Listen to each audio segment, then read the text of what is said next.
estarmos aqui novamente prontos para continuar estudando a Tua Palavra, especialmente estudando as profecias de Daniel.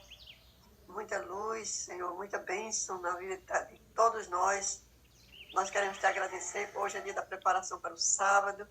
Estamos chegando ao final do livro de Daniel. Nós pedimos, Senhor, que o Teu Espírito Santo nos guie no estudo da Tua Palavra. E como é importante, Senhor, estudar as profecias, entender a que se refere, conferindo e confirmando a história. Que o Senhor abençoe esse grupo e se acorda com o desejo de vir para a Tua presença. Guia nosso dia de hoje, guia o estudo de hoje, em nome de Jesus. Amém. Amém. Amém.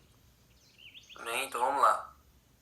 Gente, à primeira vista, esse capítulo 11 de Daniel, ele é o mais difícilzinho de entender, porque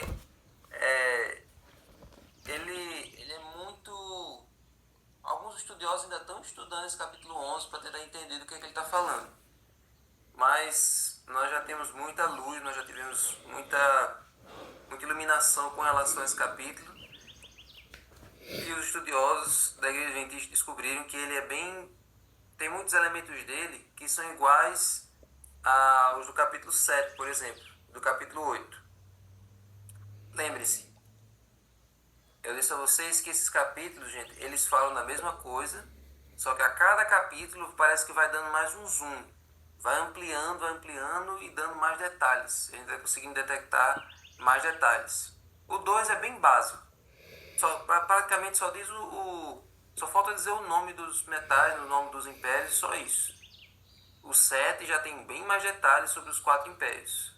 Aí o 8 já não fala mais da Babilônia, mas já vai falar um pouco mais sobre a Pérsia, sobre a Grécia, sobre Roma, o Império Romano e Roma pagã e Roma papal, certo? Então, para a gente entender a profecia, a gente precisa estudar os 4 capítulos e ter uma visão mais ampla sobre eles, sobre os 4 impérios, certo? Esse de hoje, do capítulo 11, vai falar sobre a Pérsia, vai falar sobre a Grécia e também vai falar sobre Roma, certo? Só que parece que esse capítulo 11 ele vai focar mais, ele vai dar uma ênfase maior no período da Pérsia e da Grécia, certo? Então vamos ver o capítulo 11 aí. Por que o foco dessa visão é mais sobre a Pérsia e sobre a Grécia? Capítulo 11, verso 1. Mas eu, no primeiro ano de Dario, o Medo, me levantei para o fortalecer e animar, certo? Então essa visão do capítulo 11 foi no primeiro ano de Dario, o Medo, certo?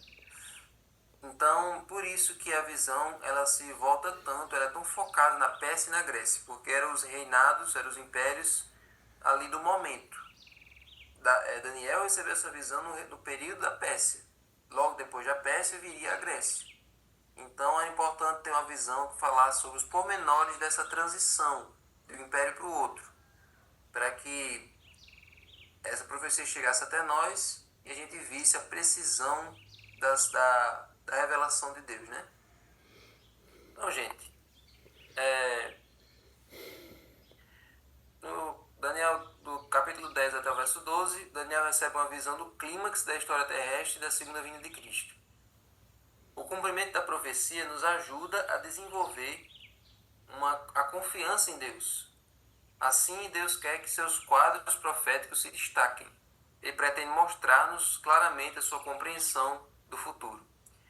Ou seja, quanto mais Deus descortina para a gente as profecias e mostra para a gente que tudo que Ele prometeu aconteceu, isso mostra para a gente que tudo que Ele promete que vai acontecer no futuro também vai acontecer, certo?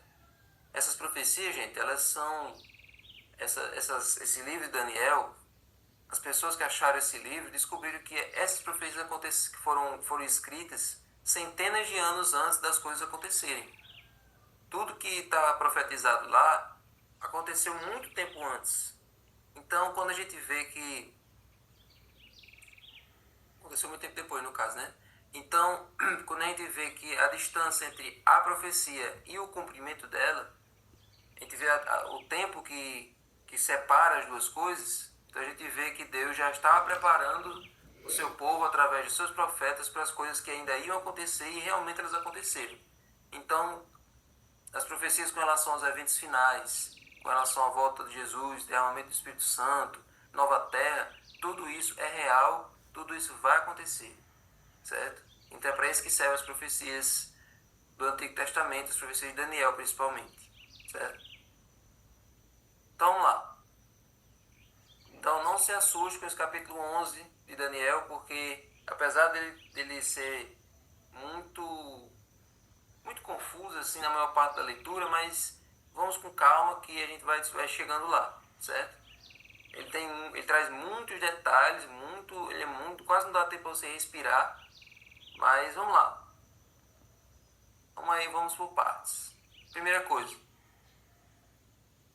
Daniel 11, verso 2, diz assim: Agora eu te declararei a verdade. Eis que ainda 3 reis se levantarão na Pérsia, e o quarto será acumulado de grandes riquezas, mais do que todos, e tornado forte por suas riquezas, empregará tudo contra o reino da Grécia. Olha aí que agora já não tem mais segredo, não está mais nem usando símbolo, certo? Agora já está dizendo os nomes reais, né? Então já não está mais nem dizendo uma imagenzinha, está dizendo Pérsia e Grécia, está ficando mais fácil para nós. Então essa visão Daniel recebeu no primeiro ano de Dario. Então está dizendo aí que vão vir 3 reis na Pérsia ainda depois de Dario, e o quarto vai ser o mais forte, vai ser o mais rico do que todos esses que passaram até agora. Então vamos lá, vamos para a história, né? Então os 4 reis mencionados aí, ó, é Cambises,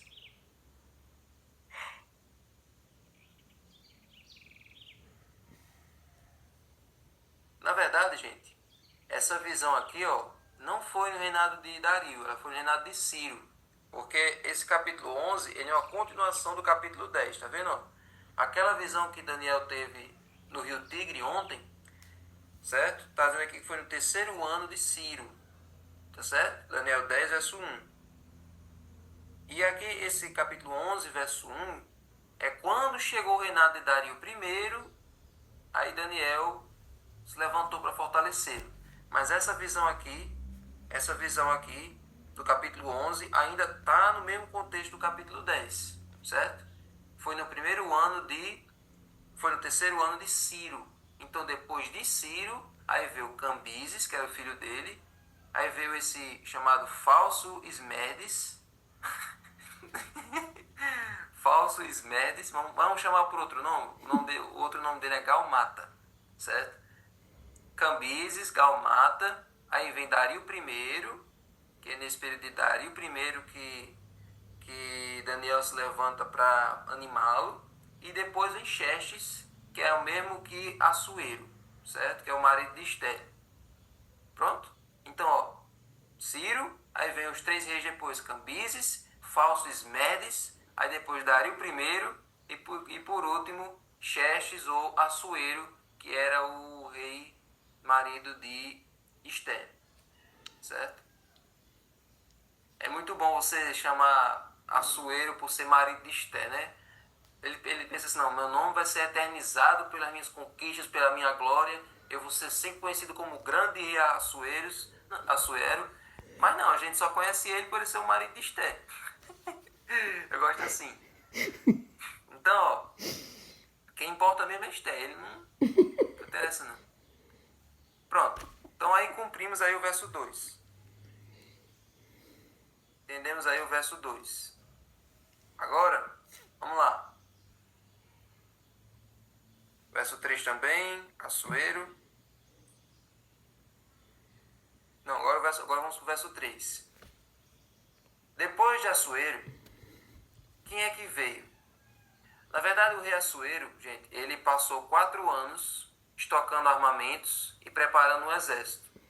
As suas legiões marcharam contra a Grécia, certo? Então, no finalzinho do período de Assuero, começou a se ter ali, a surgir o império o reino da Grécia. Os gregos começaram a se unir contra o império persa, certo?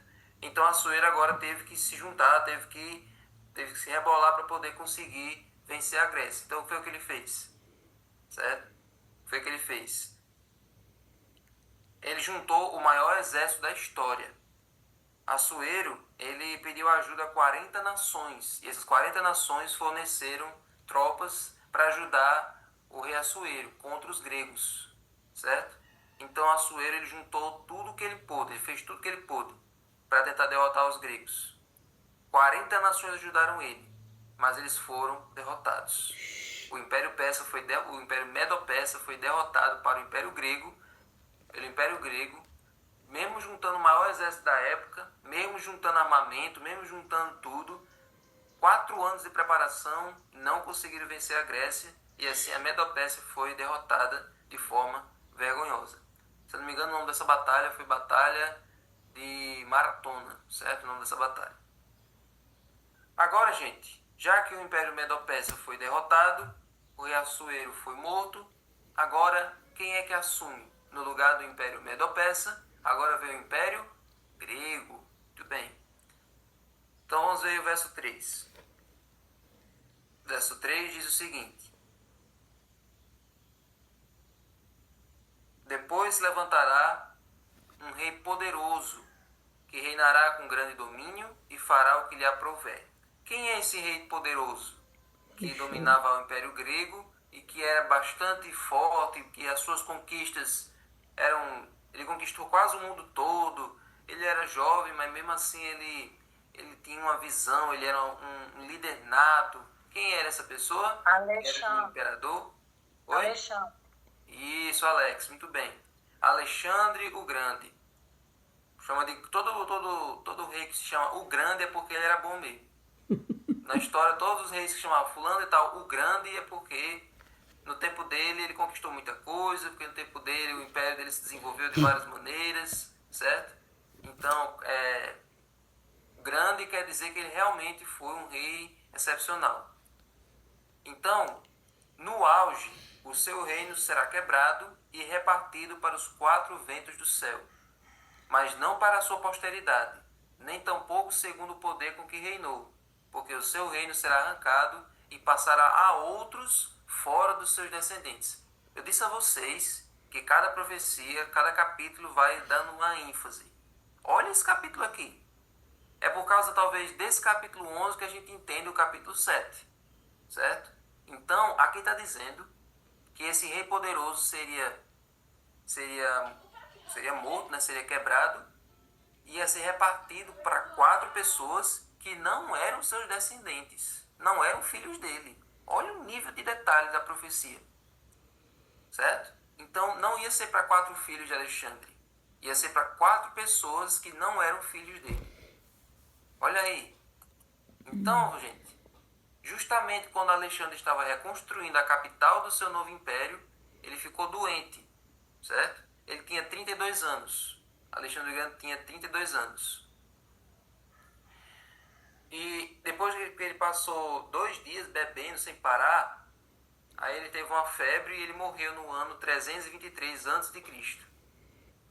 Então, Alexandre ele foi sucedido pelo seu filho, certo? E pelo seu meio-irmão demente. Ele tinha um meio-irmão demente, certo? E o nome desse meio-irmão era Filipe. Sem ofensas aí, não tem nada a ver com o nosso Filipe. Então, ninguém da sua família imediata era capaz de manter unidos os territórios que ele tinha conquistado, certo? Então, ninguém ali dos seus parentes mais próximos conseguiu manter o Império Grego. Nem o filho dele e nem o meio-irmão dele. Então, o que aconteceu?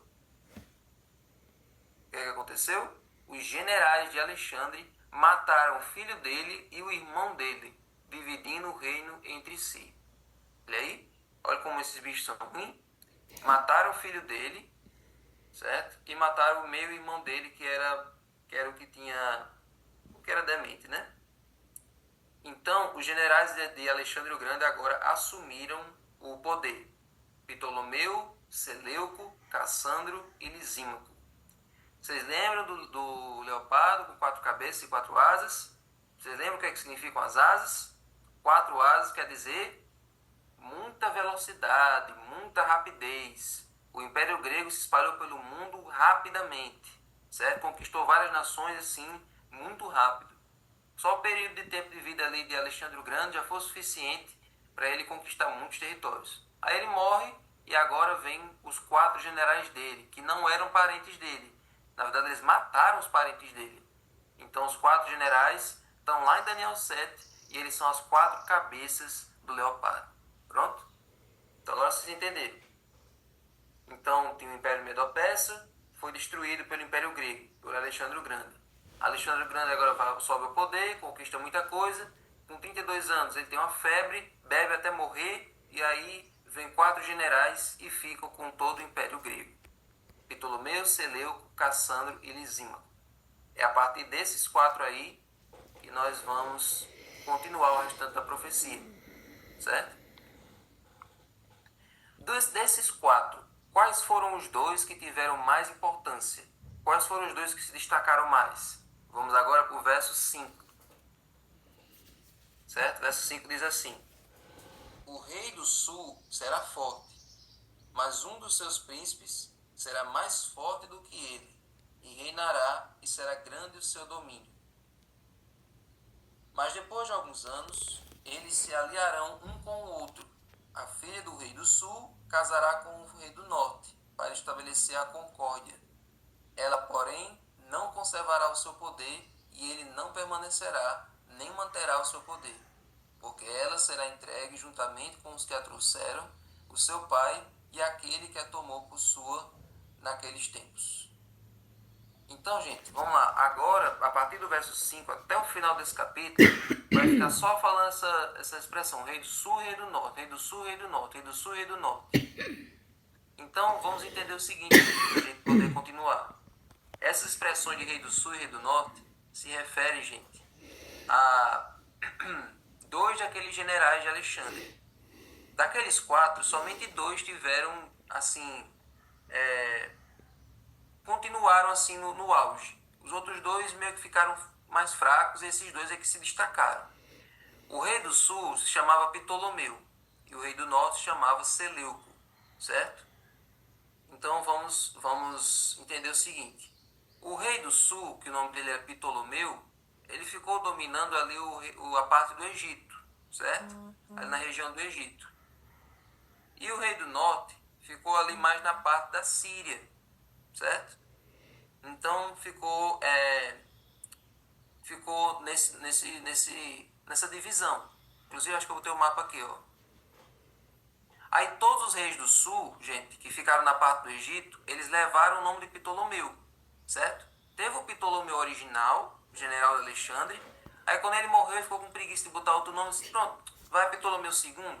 Aí o filho dele também teve preguiça, vai Ptolomeu III, vai Ptolomeu IV, e assim ficou. Só continuando, Ptolomeu 1, 2, 3, 4, até o último acabar. Da mesma forma lá no norte. Seleuco também estava com preguiça, aí foi colocando o nome de Seleuco I, Seleuco II. Em alguns casos não era Seleuco, era Antíoco, certo? Então, para variar, era Seleuco, era Antíoco, e assim foi. Dinastia, isso se chama dinastia. É uma linhagem dos reis. Eles ficam colocando o mesmo nome para fazer essa honra, essa homenagem ao original, certo? Pronto, tá aí o mapa, ó. Cassandro e Lisímaco, eles ficam lá do outro lado, lá na parte da Itália, mais ou menos ali, certo? Aí, Ptolomeu é esse de verde aqui, ó. É toda a região do Egito. Seleuco é toda essa parte aqui meio vermelha aqui, tá vendo, ó? Então, o reino do sul era a parte de Ptolomeu, essa parte verde. E o reino do norte é essa parte de Seleuco. Vocês estão vendo que dos 4, ó, esse Antígono aqui é outra coisa.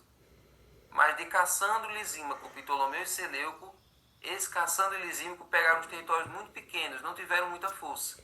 Mas Ptolomeu e Seleuco tiveram territórios muito maiores, certo? Então, é por causa disso. Agora vamos lá, gente. Vocês estão perguntando, Davi, mas por que está dando tanto destaque para esses 2 reis que não significam nada para nós? Para nós não significa muita coisa. Mas eles significavam muita coisa para o povo de Israel. Porque sabe onde é que o povo de Israel estava, ó? Estava aqui, ó.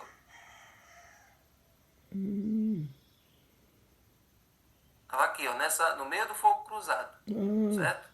O povo de Israel estava bem ali, bem nesse canto aqui. Então, o povo de Israel estava sendo controlado por um e pelo outro. Ora era sendo controlado pelos Ptolomeus e outra hora pelos Seleucidas. Mas vamos entender uma coisa. Esse período aqui, gente, não aparece muito na Bíblia, certo? Não tem um livro na Bíblia de algum personagem, de algum profeta que viveu nesse período. E que possa dizer, no período de Ptolomeu, no período de Seleuco aconteceu isso e isso. Não teve um profeta que viveu nesse período. Sabe por quê? Porque o Antigo Testamento, gente, ele termina ali no período dos profetas menores, ali mais ou menos, certo? O último livro do Antigo Testamento é Malaquias, e esse período aí dos profetas menores ainda foi ali no período da Pérsia. Então todo esse período da Grécia, até chegar em Roma, a Bíblia não fala. É um período chamado de período entre os dois testamentos. Tem ali mais ou menos uns 400 anos que a Bíblia não diz nada. Não tem nenhum personagem importante, não tem nenhum profeta importante, não tem nada ali de especial. Certo? Então, entre os últimos... Eu acho que quem tem a Bíblia preta, certo?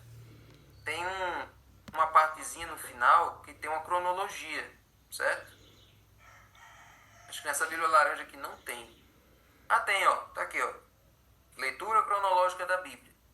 Você tem essa Bíblia laranja aqui, ó. Caiu o sermão de tudo. Você tem essa Bíblia laranja, não tá dando para ver, mas imagine aí, ó. Tem uma parte que diz assim, leitura cronológica da Bíblia. Aí tem aqui uma estimativa por anos dos eventos do Antigo Testamento, certo? Enfim, então vocês já entenderam que essa parte aí de Ptolomeu e Seleuco não tem na Bíblia. Foi citada aqui em Daniel 11, mas não tem nenhum livro que fale desse período aí, certo? Beleza. Então vamos lá, vamos seguir. Já que nós entendemos a importância que esses dois reinos tinham para o povo de Israel, que estava sendo escravo, estava sendo dominado pela Grécia nesse período, agora vamos entender a relação entre esses dois reinos aí. Vamos lá. Daniel 11, verso 6. Mas ao fim de anos, eles se aliarão, e a filha do sul virá ao rei do norte para fazer um tratado. Então, no ano 250 a.C., o rei Ptolomeu do Egito e o rei Antíoco da Síria, eles tentaram promover a paz entre os seus dois reinos. Antíoco se casou com Berenice, a filha de Ptolomeu. Então tinha muito isso, esse negócio de fazer casamento para ver se dava certo. Só que aí tinha um problema, tinha um BO. Que era qual? Antíoco já estava casado. Então ele se divorciou da esposa dele, Laodice. Então agora teve um novo casamento e um menino nasceu dessa união, certo? Só que essa tentativa aí de juntar os dois, o Egito e a Síria, Ptolomeus e Seleucidas, não funcionou. Esse negócio de casamento não dá certo não. Quer dizer, dá, mas nesse contexto aí não deu certo. Aí o que aconteceu, ó? Antíoco percebeu que ele amava mais a primeira esposa do que a segunda. Ele percebeu. Depois que ele se casou com a segunda, eu amava mais a outra, ó. E agora? Então, depois que seu sogro Ptolomeu morreu, ele se divorciou de Berenice e retomou Laodice como sua esposa. Olha o Cuxincói. Ele se casou com a outra para poder fazer uma relação com o outro reino, né? Com o rei de Ptolomeu, que era do Egito. Mas aí ele pensou, não, eu gosto mais da outra, tá bom, vamos separar. Aí ele se divorciou dessa nova esposa e foi para a antiga, voltou para Laodice, certo? Aí ele conseguiu envenenar Berenice e o seu filho, garantindo que aí o filho dele, Seleuco, que era da Síria, subisse ao trono da Síria, certo? Então, ó, Laodice ficou desconfiada de seu marido Antíoco. Usando seus poderes reais, ela planejou uma conspiração e mandou matar Antíoco. Antíoco, Berenice, seus servos e seu filho. Então olha aí a novela, olha como as coisas estão acontecendo. Certo? E o que aconteceu? Tudo isso aí, gente, foi profetizado na Bíblia. Esse negócio de casamentos, casamento que não deu certo, toda essa novela aí, a Bíblia já estava apresentando 300 anos antes de acontecer, certo? Então, não houve essa união mais entre o Egito e a Síria, houve essa contenda entre os dois, tentaram se casar, mas um acabou voltando, um acabou envenenando o outro e acabou que não funcionou, certo? Então, a partir disso aí, gente, depois desse episódio do casamento, agora o capítulo 11 vai falar das batalhas entre o reino do norte e o reino do sul, certo? Vai ficar só agora falando de batalhas, o restante do capítulo todinho. Mas vamos adiante aqui, que vamos entender que essas batalhas aí, gente, envolviam o povo de Deus. O povo de Israel estava inserido aí no meio desse chafudo. Essas batalhas aí passavam geralmente pelo território de Canaã, pelo território da Palestina e envolviam o povo de Israel. E tem algumas partes desse capítulo que vão falar agora do Império Romano, que vem depois do Império Grego, certo? E aí, como nós podemos ter certeza que tem versos aí que falam do Império Romano, certo? Vamos aí para o capítulo 11 e vamos aí para o verso 21. Diz assim: depois se levantará em seu lugar um homem desprezível, ao qual não tinham dado a dignidade real, certo? Mas ele virá de surpresa e tomará o reino com intrigas. Tá vendo? Já não está mais falando de Pérsia não, agora está falando de um outro reino. Verso 22. Exércitos serão arrasados diante dele e serão esmagados, inclusive o príncipe da aliança. Vocês lembram do que essa expressão príncipe da aliança falava de Jesus? Então aqui já está falando do Império Romano. Olha o verso 28 agora. Então o rei do norte voltará para sua terra com grande riqueza, e o seu coração será contra a santa aliança. Fará o que quiser e depois voltará para sua terra. Verso 31. Forças enviadas por ele profanarão o santuário e a fortaleza. Acabarão com o sacrifício diário, estabelecendo a abominação desoladora. Esse verso 31 é o mais direto. Então aí, tá falando já falou de Roma pagã, falou do Império Romano, e agora está falando de Roma papal. Esse profanar o santuário, tirar o sacrifício diário, tudo isso vocês lembram que era o fato de eles terem crucificado Jesus. E com a morte de Jesus, tudo aquilo que era do santuário passou. Então,